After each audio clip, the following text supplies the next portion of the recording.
The text message arrived at 2:47 a.m., shattering the silence of Jason Kai's penthouse like a gunshot through glass. I lost our baby because of you. 3 months gone. The doctors said it was the stress, but we both know the truth. It was that night, when you threw me down the stairs because dinner was cold. When you locked me out in the snow for 3 hours because I asked about the lipstick on your collar. When you told me I was nothing without you, that no one would ever believe me, that I deserved everything you did to me. Jason stared at his phone, his blood turning to ice. Our baby is dead, and it's your fault. I hope you feel that every day for the rest of your miserable life. I hope it haunts you. I hope you see what you took from me every time you close your eyes. This is the last message I'll ever send you. Goodbye, Marcus. Marcus. The message wasn't meant for him. Jason sat frozen at his desk, still in his suit from yesterday's board meeting, surrounded by the trappings of his empire. Floor-to-ceiling windows overlooking Chicago's glittering skyline, artwork worth millions, furniture that cost more than most people's cars. None of it mattered in this moment. Someone had just poured out the most devastating loss of their life to the wrong number. To him, his mind raced, dissecting the message with the same analytical precision he used to dismantle hostile takeovers and negotiate billion-dollar deals. The details painted a horrific picture. Systematic abuse, isolation tactics, physical violence that had escalated to the point of causing a miscarriage. And someone named Marcus had walked away thinking he'd gotten away with it. Jason Kai had built his reputation on control, on calculated decisions, on never acting on emotion. But sitting there at 2:47 a.m., reading a stranger's anguish, he made the most impulsive decision of his 32 years. He was going to find her, and then he was going to destroy the man who'd done this to her. His fingers moved across the screen. This is Jason Kai. You've sent this to a wrong number. But I've read what you wrote, and I need you to know something. What happened to you wasn't your fault. Marcus is responsible for his actions, not you. And if you'll let me, I can help make sure he faces consequences. He hit send before he could second-guess himself. 3 minutes passed. 5, 10. Then, finally, those 3 dots appeared. Disappeared. Appeared again. Who is this? How did you get this number? Jason typed quickly, aware he had a narrow window before she blocked him. My name is Jason Kai. I'm a CEO in Chicago. You texted my personal number by mistake. Probably 1 digit off from who you meant to reach. I know this is invasive, and I apologize for reading something so private. But I can't just delete this and forget what I read. Please, tell me you're somewhere safe. The reply came faster this time. I'm fine. Please just delete the message and forget you saw it. I shouldn't have sent it anyway. It won't change anything. It can change everything, Jason wrote back. But only if you're willing to fight. Are you safe right now? Are you somewhere he can't find you? Longer pause this time. Then, I'm at my cousin's apartment. He doesn't know where she lives. But it doesn't matter. I tried pressing charges before. His family has connections. The police won't help. Jason's jaw clenched. He'd heard the story too many times. Powerful families, corrupt officials, women whose voices were systematically silenced. What if I told you I have connections too? Ones that supersede local politics. What if I told you I could help you build a case that no one could bury? Why would you do that? You don't know me. This isn't your problem. Jason stared at that message, considering how much truth to reveal. Finally, he typed, I had a sister. 5 years ago, she was in a relationship with someone who hurt her. She tried to leave multiple times, but he always convinced her to come back. Promised he'd change. The last time, he killed her. By the time I got back from a business trip, it was too late. His hands shook slightly as he continued. Her name was Minji, and every day since, I've wondered what would have happened if someone had intervened earlier. If someone had given her resources, protection, a way out that didn't depend on a system designed to fail her. I can't bring my sister back, but maybe I can help you. Please, let me try. The silence stretched so long he thought he'd lost her. Then his phone rang. An unknown number. He answered on the first ring. Hello. Is this Jason Kai? The voice was feminine, exhausted, with a rich depth that suggested she'd been crying for hours, maybe days. Yes. Is this? Imani. My name is Imani Foster. She took a shaky breath. I don't know why I'm calling you. This is crazy. You're a complete stranger. And I just told you the worst thing that's ever happened to me. Sometimes strangers are easier to tell, Jason said gently. There's no history, no judgment, no expectations. Or sometimes I'm just desperate enough to believe someone might actually help. Her laugh was bitter, broken. Do you know how many times I called the police? 7 times. 7 times I called 911, and they sent the same officers who go to Marcus's family barbecues, who play poker with his uncle, the deputy chief, who look at me, at my black face, at my natural hair, at the neighborhood I live in, and decide I'm the problem. Jason's grip tightened on his phone. Tell me everything. Start from the beginning. And she did. For the next hour, Imani Foster told him about Marcus Bennett. How they'd met 3 years ago when she was finishing her graduate degree in art therapy. How charming he'd been at first. Flowers, poetry, grand gestures. How the charm had curdled into control so gradually she hadn't noticed until she was completely isolated.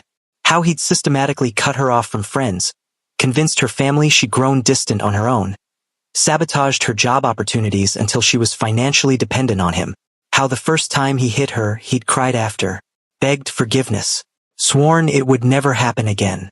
How it happened again, and again, and again. I finally got pregnant 6 months ago, Imani said, her voice cracking. And for a minute I thought maybe it would change things. Maybe becoming a father would make him want to be better. It got worse, Jason guessed. So much worse. He accused me of trapping him. Said I'd gotten pregnant on purpose to keep him from leaving. Which was insane because I was the one trying to leave. She paused, composing herself. 2 weeks ago, I told him I was going to stay with my cousin for a few days. That I needed space. He lost it. Said I couldn't leave. Couldn't take his baby away from him. That's when he pushed you down the stairs. He didn't push me. He threw me. Imani's voice went flat, detached. The tone of someone recounting trauma they dissociated from. Grabbed me by my arms and literally threw me down a flight of stairs. I remember hitting my head on the wall halfway down. Everything went black. When I woke up, I was bleeding. So much blood. Jason closed his eyes, rage and grief warring in his chest. My cousin found me, took me to the ER. They couldn't save the baby. Said the trauma from the fall caused a placental abruption. My baby girl, because they could tell by then that she was a girl. She just stopped living inside me. Imani, I'm so sorry. The ER doctor asked how I fell. I told the truth. He documented everything, called the police. And you know what happened? Marcus's uncle showed up instead of regular cops. Told the doctor I was emotionally unstable, that I'd fallen during an argument because I was hysterical. The doctor tried to push back, but Marcus's family threatened to sue him for defamation. So no charges were filed. No charges. No investigation. No justice. Just me with a dead baby and Marcus walking around free, telling everyone I'm crazy. That I made it all up for attention. Jason's mind was already working, strategies forming. Imani, I need you to trust me. Can you do that? I don't trust anyone anymore. Fair enough. Then don't trust me. Just let me prove myself. Give me 72 hours. If I can't deliver results by then, you can block my number and never speak to me again. But if I can help you, if I can get you justice for your daughter, will you let me try? Silence stretched between them, fragile and heavy. What would you even do? Imani asked finally. You're a CEO, not a cop or a lawyer. I'm a CEO with resources. Money, investigators, lawyers who don't fold under pressure. Most importantly, I'm someone who learned the hard way that doing nothing is its own kind of violence. His voice softened. Let me help you, Imani. Please. Another long pause. Then, 72 hours. But Mr. Kai. Jason. Please. Jason. I need you to understand something. I'm not some damsel who needs saving. I'm not broken or weak. I'm angry. I'm grieving. And I'm done being nice about any of it. If you're expecting me to be grateful and docile, I'm expecting you to be exactly who you are. And from what I've heard, that's someone strong enough to survive hell and brave enough to fight back. That's not weakness, Imani. That's power. He heard her breath catch. Then, okay, 72 hours. But I'm counting. The clock starts now. Jason Kai didn't sleep that night. Instead, he made calls. First, to his head of security, Michael Park, a former Korean intelligence officer who'd saved Jason's life during a business deal gone wrong in Seoul. Michael specialized in finding things people wanted hidden.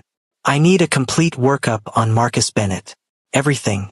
Where he works, who he knows, what skeletons are in his closet. Focus on financial records, communication logs, and any complaints filed against him that mysteriously disappeared. How deep do you want me to go? Michael asked, understanding the unspoken question. How far into legally gray territory? Deep enough to bury him, but clean enough that everything holds up in court. Consider it done. Second call went to Catherine Morrison, the most aggressive criminal defense attorney in Illinois. She'd represented everyone from corporate executives to mob bosses, with a win record that made prosecutors weep. Catherine, I need you to take on a case pro bono. Jason, I don't do pro bono. You know that. You'll do this one. Domestic violence case. The victim is a black woman. The perpetrator is a white man whose family has law enforcement connections. Every attempt to press charges has been blocked. Sounds like a nightmare. Which is why I need the best. I'll cover all costs. I just need your name on the case so they know we're serious. Catherine was quiet for a moment. Send me everything you have. If the case is as solid as you say, I'm in. Third call was to his cousin Jean Ho, who worked in the district attorney's office. Jean Ho owed Jason several favors from the years Jason had helped fund his political campaigns. Jean, I need information on Deputy Chief Bennett and his family. Specifically, I need to know if there's a pattern of complaints being buried.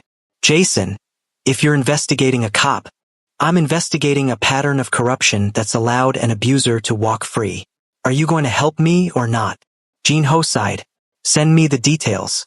Off the record, I've heard whispers about the Bennett family. Nothing concrete, but enough smoke to suggest fire. Then let's fan those flames. By 6 a.m., Jason had assembled a team. By 8 a.m., they'd started gathering evidence. By noon, the picture was even uglier than Imani had described. Marcus Bennett wasn't just an abuser. He was a serial abuser with a trail of women stretching back a decade. 3 ex-girlfriends, all with similar stories. Charm turning to control, control turning to violence, violence followed by intimidation and threats that kept them silent. 2 had filed complaints that were mysteriously withdrawn. 1 had tried to get a restraining order that was denied despite documented injuries. All 3 had been warned by Bennett family members that pursuing charges would ruin their reputations. Jason's investigators also found financial irregularities. Marcus worked as a loan officer at a bank owned by his uncle's friend. There were suspicious transactions, potential fraud, evidence of embezzlement that had been overlooked. Ammunition, leverage, justice. At 1 p.m., Jason called Imani. I found 3 other women, he said without preamble. 3 women Marcus hurt who were too scared or too unsupported to fight back. With your permission, I'd like to contact them. See if they'd be willing to testify if we can build a case strong enough that the Bennett family can't bury it. Imani's voice was shaky when she responded. There are others? Yes, and I'm sorry. I know that makes it worse. Knowing you weren't the first. Actually, she paused. Actually, it makes me feel less alone, less crazy. If there are other women, if they saw the same patterns, experienced the same tactics, then it proves you were telling the truth all along. Yeah. He heard her take a deep breath. Contact them. Do whatever you need to do. I want Marcus to face what he's done. All of it. Then that's what we'll make happen. By day 2, Jason had secured signed statements from all 3 women. Catherine had filed a comprehensive criminal complaint with the state attorney general's office, bypassing local law enforcement entirely. The case included assault and battery, reckless endangerment, witness intimidation, and fetal homicide. Marcus Bennett was arrested at his office. Perp walked out in handcuffs while news cameras rolled. His family tried to intervene, but Jason had made sure the media was there. Carefully leaked information about the Bennett family's history of burying complaints ensured that any interference would only make them look worse. Deputy Chief Bennett suddenly found himself under internal investigation. Marcus's uncle at the bank was suspended pending review of financial irregularities. The entire corrupt system that had protected Marcus was crumbling. And Jason finally met Imani in person. She'd asked to meet at a coffee shop in Hyde Park, neutral territory, public enough to feel safe. Jason arrived 15 minutes early, ordering an Americano he didn't drink while he waited. When she walked in, he knew her immediately. Imani Foster was smaller than he'd imagined, maybe 5'4" in the ankle boots she wore under dark jeans. Her locks were pulled back in a high ponytail. The reddish-brown strands shot through with golden highlights that caught the afternoon sun streaming through the window. She wore minimal makeup, just enough to highlight the bone-deep exhaustion in her warm brown eyes. But it was the set of her jaw, the steel in her spine as she walked toward him, that made Jason's breath catch. This wasn't a victim. This was a survivor. There was a difference. "Mr. Kai?" she asked, stopping at his table. "Jason, please." He stood, offering his hand. "And you must be Imani." Her handshake was firm, testing. "You're younger than I expected. When you said CEO, I pictured someone older. I got an early start. Family business." He gestured to the seat across from him. "Can I get you something? Coffee, tea, chai latte with oat milk, if you don't mind." While he ordered, Imani settled into her chair, studying the coffee shop with the hypervigilance of someone accustomed to tracking exits and potential threats. Jason noticed but said nothing, returning with her drink and a blueberry scone she hadn't asked for but accepted with a slight smile. "You didn't have to do all this," she said after her first sip. "The lawyers, the investigators, getting Marcus arrested. That goes way beyond helping a stranger. It was the right thing to do. People don't usually go this far just because it's right. They want something." Her eyes met his, direct and challenging. "What do you want, Jason?" He appreciated her bluntness. "Honestly, I want to sleep better at night knowing I did something meaningful with the resources I have. After Minji died, I threw myself into work. Built my company bigger, made more money, acquired more power. But none of it meant anything because I couldn't save the one person who mattered most. So I'm your redemption project. No, you're your own person fighting your own battle. I'm just someone who refused to look away when I saw that battle." Jason leaned forward slightly. "But I understand if that makes you uncomfortable. If you want me to step back, just say the word." Imani studied him for a long moment, something shifting behind her eyes. "I spent 3 years with someone who made every kind gesture contingent on my gratitude, my compliance, my surrender. You're telling me I can tell you to leave and you'll just go? Without hesitation. That's either the most respectful thing I've ever heard or the best manipulation tactic. It's respect. You deserve agency, especially after having it stolen for so long." She took another sip of her chai, considering. "I don't want you to leave, but I need you to understand something. I'm not the woman I was before Marcus. I'm harder now, angrier. I don't trust easily, and I probably never will again. I have nightmares, panic attacks when someone moves too fast near me. I'm in therapy trying to untangle 3 years of psychological warfare."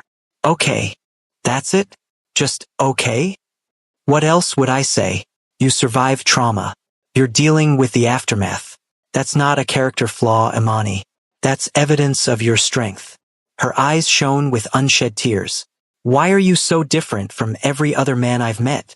Maybe I'm not.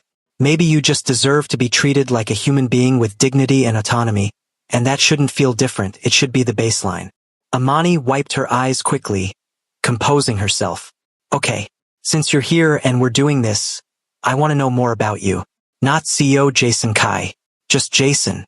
Who are you when you're not saving strangers?"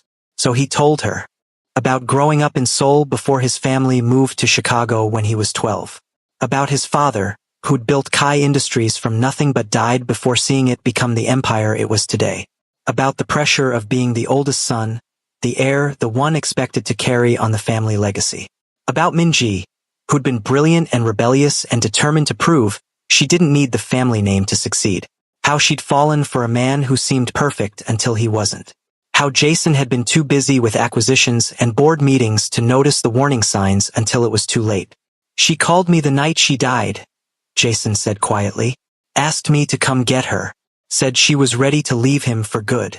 I was in Seoul closing a deal. I told her I'd fly back the next morning, that we'd figure everything out then. Jason. She was dead before I even boarded the plane. He beat her so badly the coroner said she wouldn't have survived even if they'd gotten her to a hospital immediately. His hands clenched around his coffee cup. I was too late. I'll always be too late for her. But maybe I can be on time for other people. Imani reached across the table, covering his hand with hers. The gesture was tentative testing, the first time she'd initiated physical contact. Your sister's death wasn't your fault, just like my baby's death wasn't mine. We can't carry responsibility for other people's violence. Intellectually, I know that. Emotionally, he shook his head. It's harder. Yeah, it really is. They sat in comfortable silence for a moment. Two people bound by grief and determination to make something meaningful from loss. So what happens now? Imani asked finally. Marcus is arrested, but I know how this works. His family will hire expensive lawyers. They'll drag my name through the mud, make me out to be a liar, a gold digger, whatever narrative lets them paint him as the victim. Let them try. We have evidence. Medical records, statements from 3 other women, financial crimes that even the best lawyer can't explain away. And Imani, Jason's eyes hardened. I don't fight fair. If the Bennetts want to come after you, they'll find themselves fighting battles on multiple fronts. I'll make it so expensive, so public, so devastating to their reputation that backing off becomes their only option. That sounds almost scary. Good. Marcus terrorized you for years. It's time he learned what it feels like to be afraid. Imani smiled, and for the first time since they'd met, it reached her eyes. You know what? I think I'm going to like having you on my side. The feeling is mutual. The preliminary hearing happened 2 weeks later. Jason sat in the gallery, watching as Catherine Morrison systematically destroyed every argument the defense presented. Imani testified with a quiet strength that made Jason's chest tight with pride and fury. She detailed every incident. The first slap that came with apologies, the escalating violence, the systematic isolation, the night Marcus threw her down the stairs. Medical experts confirmed her injuries were consistent with her testimony. The 3 other women testified about their own experiences, establishing a clear pattern of behavior. Marcus's lawyer tried to paint them all as vindictive exes coordinating lies. But Catherine had phone records, texts, social media posts, a digital paper trail that proved these women didn't know each other until Jason's investigators contacted them. The judge ruled there was sufficient evidence to proceed to trial. Marcus was remanded without bail, deemed a flight risk and danger to the community. Outside the courthouse, reporters swarmed.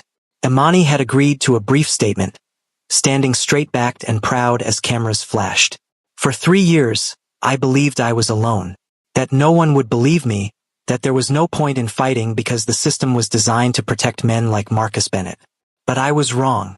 The system failed, but people didn't. And today, I want every woman watching this to know, your voice matters. Your truth matters. There are people willing to fight for you if you're ready to fight for yourself. Jason watched from the edge of the crowd, maintaining distance to let this be her moment. But when she finished and the press scattered, she found him with her eyes, smiled. And in that smile, Jason saw everything that mattered. Resilience, hope, the beginning of healing. 72 hours after their first conversation had turned into 3 weeks. 3 weeks had turned into 2 months. And somewhere in the chaos of legal battles and press conferences, Jason and Imani had become friends. They met for coffee twice a week. Jason brought her books he thought she'd like. Imani showed him art from the therapy sessions she'd resumed, working with other domestic violence survivors. They texted randomly throughout the day, sometimes about the case, more often about nothing important. He learned she loved old jazz and contemporary poetry, that she could cook Caribbean food that made him rethink every meal he'd ever eaten, that she laughed with her whole body when something genuinely amused her. She learned he was addicted to terrible reality TV, that he played piano when he needed to think, that beneath his controlled exterior was someone deeply lonely, still grieving his sister, using work to fill the void where family should be. They were careful with each other, respectful of boundaries. Jason never pushed for more than Imani offered, and she appreciated the space to heal without pressure. But something was growing between them, something neither wanted to name yet but both felt. It came to a head 3 months after that first text, on the anniversary of Minji's death. Jason had told Imani he needed to take the day off, handle some personal matters. She'd respected that without prying. But at 8 p.m. his doorbell rang. He opened it to find Imani holding a bag of Korean takeout and a bottle of soju. "You shouldn't be alone tonight," she said simply. Jason felt something crack in his chest. "How did you? You mentioned your sister died in November, and today you look like you're carrying the weight of the world. Doesn't take a genius to connect those dots." She stepped past him into his penthouse. "So I'm here. We can eat, drink, talk about her if you want, or sit in silence if that's better. Your choice." They ended up on his balcony overlooking the city, sharing food and stories. Jason told her about Minji, not just her death, but her life, her terrible sense of humor, her talent for singing but complete inability to dance, how she'd always believed people were inherently good, even when they proved her wrong. "She would have liked you," Jason said as the soju bottle emptied. "She would have admired your strength. I would have liked her too." Imani huddled into the blanket Jason had wrapped around her shoulders. "I'm sorry you lost her. And I'm sorry that my situation brought all that pain back. Don't apologize. Meeting you, helping you, it's given me something I didn't have before. Purpose beyond profit. A reason to use my resources for something that matters. You matter too, you know? Not just what you can do for other people. You, Jason Kai, as a person. You matter." The words hit him harder than they should have. When was the last time someone had said that to him? Valued him as a human rather than a walking bank account? "Thank you," he said quietly. They fell silent, watching the city lights blur and sharpen as the soju worked through their systems. "I'm scared," Imani admitted suddenly. "Of what?" "Of this. Of you. Of feeling something again after I swore I was done with men forever." She turned to look at him, vulnerability stark on her face. "I have feelings for you, Jason. Real ones.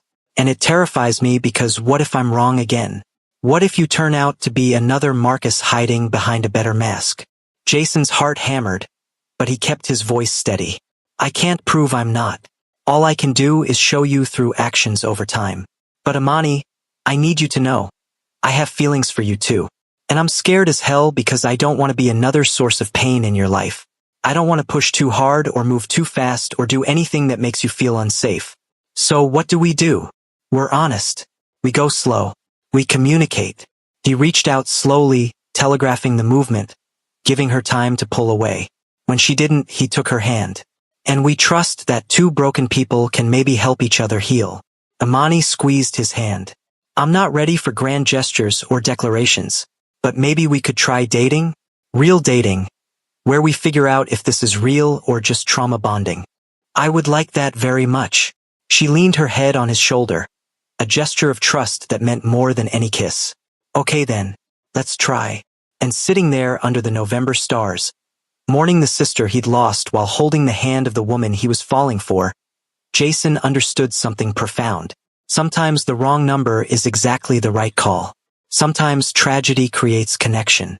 Sometimes broken people don't need fixing. They just need someone willing to sit with them in the darkness until dawn breaks. The trial was scheduled for January. Marcus's lawyers kept trying to delay, but Catherine Morrison was relentless.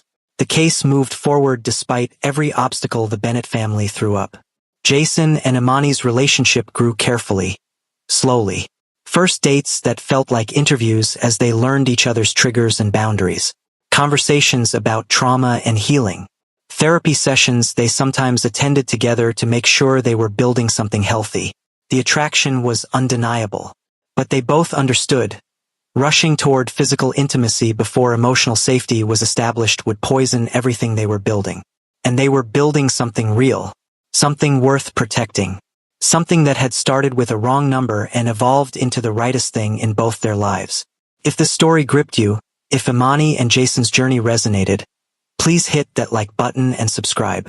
Drop a comment telling us where you're watching from and whether you believe in second chances, for victims to find justice, for broken people to find love, for wrong numbers to become right connections. Thanks for watching. See you in the next upload.